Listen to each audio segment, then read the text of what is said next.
آج اس جنگ کو، اس ایزی اور کوئک جنگ کو 30 دن مکمل ہو چکے ہیں، اور آج جو ہمیں اسٹریٹجی اس جنگ کی نظر آتی ہے جینو ایپس کے مقابلے میں، ایران اور اس کے وہ الائیز جو پس پردہ رہ کر اس کا ساتھ دے رہے ہیں، اس کو ہم نام دے سکتے ہیں کہ it is the start of de Americanization of Gulf. یہ ڈی امریکنائزیشن آف گلف کا ایک اینگل اس وار میں کلیئرلی آ چکا ہے اس دن سے، جس دن سے ایران نے یہ شرط رکھ دی تھی کہ یہاں سے جو جہاز جائیں گے وہ $20 بلین کے ایکول یوان میں پیمنٹ کریں گے، یا پھر اپنی ساری پیمنٹ جنہوں نے ایران سے آئل لینا ہے یوان میں کریں گے۔ یہ اس کی ایک مجبوری بھی تھی، اس کی ضرورت بھی تھی، کیونکہ اس کے اوپر جس طرح سے پابندیاں ہیں،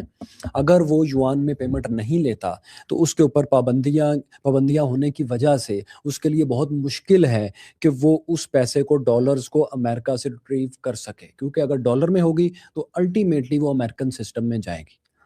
لہٰذا وہ ظاہر ہے کیش میں تو نہیں ہوگی نا۔ سو اس لیے اس وقت سے ڈی امریکنائزیشن آف گلف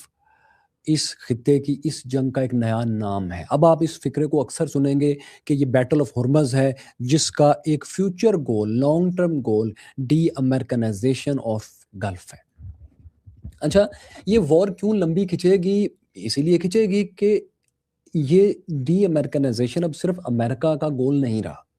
صرف ایران کا گول نہیں رہا، یہ گول اب رشیا اور رائزنگ پاور چائنا کا بھی ہے، اور انہوں نے اس کو، امریکہ کو بالکل اس طرح سے انہوں نے جکڑ لیا ہے جس طرح یوکرین کے ساتھ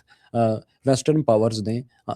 اس کو، رشیا کو جکڑ لیا ہے۔ نہ تو رشیا سٹوپڈ ہے اور نہ ہی ایران فول ہے کہ وہ اس وقت اپنے اینیمیز کو، جینو ایپس کو ایک فیور دے اور ان کو یہاں سے جانے دے، تاکہ ڈی امریکنائزیشن کا جو ایک عمل یہاں سے سٹارٹ ہو رہا ہے اس کو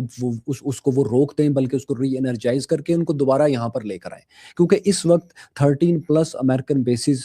جو ہیں وہ خالی پڑی ہیں، امریکنز ہوٹلوں میں شفٹ ہو چکے ہیں، ان کے طیارے نشانہ بن رہے ہیں۔ سو ایسے میں ان کو یہ موقع دینا کہ وہ واپس یہاں پر آئیں اور اپنی پہلے سے بڑی بیسز بنا لیں، اور ان کا نقصان جتنا آئندہ اس جنگ کے جاری رہنے سے ہو سکتا ہے وہ رک جائے، یہ نہ تو رشیا اتنا سٹوپڈ ہے اور نہ ہی ایران اتنا پاگل ہے۔